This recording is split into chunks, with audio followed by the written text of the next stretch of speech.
Hello everyone and welcome back to my channel. This is going to be the second part in how to reduce your anxiety series. In the first part, I talked about things that you can add into your life that would help you reduce anxiety. And in this second part, we'll be talking about things that you can remove from your life that will reduce the amount of anxiety that you experience day to day. Now, as I mentioned in the last video, these are things that have worked personally for me. And while everybody's different, I can't guarantee you that in one of these videos, there will be something that you find that will at least help you a little bit, but hopefully it will help you conquer your anxiety like it has for me, so that we can get out there, start living less anxiety-filled lives, and living our best lives. So let's get started on 5 things that you can remove from your life to reduce your anxiety.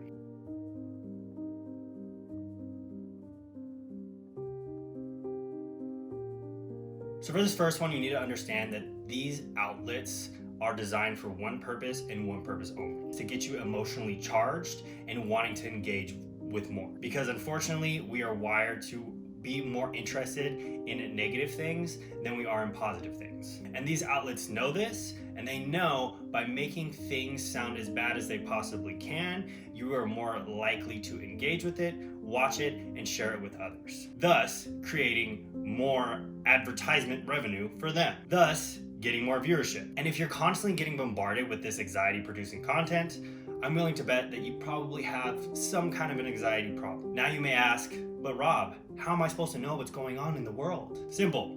You limit yourself. Subscribe to a weekly newsletter like The Economist, or a daily newsletter like The Morning Brew, which is my personal favorite, because they tend to put things in on the lighter side and use a lot of subtle humor in their daily news articles. And those 2 things, on top of the things that you're just gonna hear at the office or in your day-to-day from others, is more than enough to keep you engaged and knowing what's going on in the world at that time. Because let's be honest, while there is a lot of terrible things that go on in the world, most of you aren't gonna do anything about it. And I don't say that to sound mean, it's just the truth. We all can't go around solving all of the world's problems. So then what's the purpose of knowing all the things that are going on if they don't directly affect you? And letting yourself get sucked into all those things that do go wrong in a day is a surefire way to increase the amount of anxiety that you feel. So most of the time, just focus and engage with the things that directly affect you, whether that be the stock market or something going on in your local community. But cutting out the worldwide news and all the hysteria that can be on these different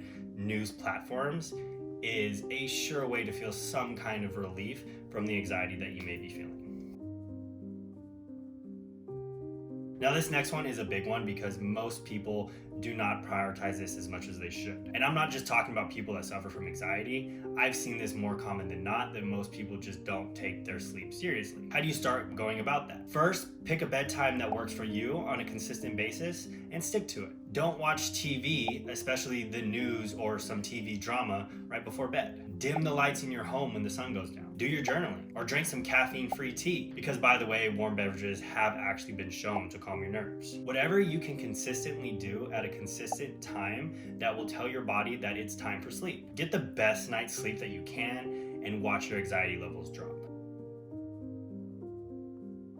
Now, this one could surprise a lot of you, because I'm sure a lot of you will say, oh, an alcoholic beverage before bed, it helps me sleep. Now, while alcohol may sedate you, it actually does prevent your ability to get the 4 full sleep cycles, namely your REM sleep. Now, why does this matter for anxiety? REM sleep is where short-term memories become long-term memories. REM sleep also plays a role in mood regulation and our ability to differentiate between threatening and non-threatening stimuli, i.e. something that wouldn't normally stress you out now will. Best advice to prevent this would be day drinking, but that can cause a whole other host of problems, and that's a topic for another video. But you can start maybe by having your last drink 2 to 3 hours before you know you're gonna go to bed. Because I'm not saying that you have to completely give up drinking. I'm just saying that after a night of moderate to heavy drinking, such as 3 or more drinks, you're probably gonna be more anxious for a few days. So just something to be mindful of if you do suffer from anxiety.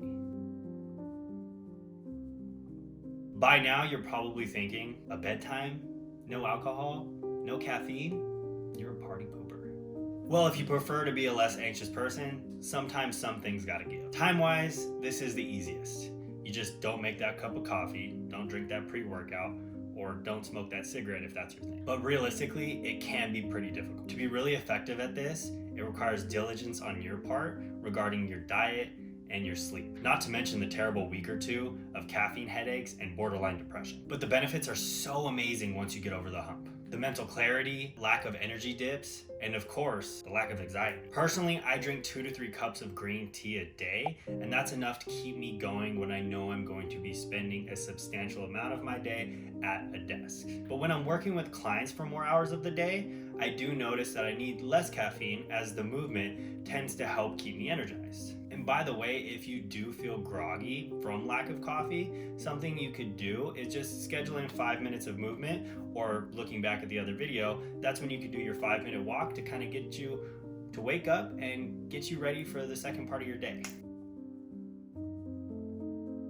Now with this last one, I was hesitant to put it in here, and honestly, I'm not qualified to give this advice, so take it with a grain of salt. I am going to be putting a link in the description to another YouTube channel where they have one of my favorite people, Jordan Peterson, talking about this process. But for me personally, when I stopped avoiding the things that gave me anxiety, I really started to notice improvements in the anxiety I felt on the day-to-day. Like speaking in front of people or on social media. My anxiety dropped and it gave me more confidence to face the things that troubled me. So my unqualified recommendations would be one of 2 things. The first one, do the scariest thing you can think of. Essentially what you do, you think of the most anxiety producing thing that you can think of and you just dive at it, hopefully with a support group behind you. And the benefit of this is that you will feel such an immense feeling of courage and power afterwards that it will feel like an amazing weight has been lifted off your chest.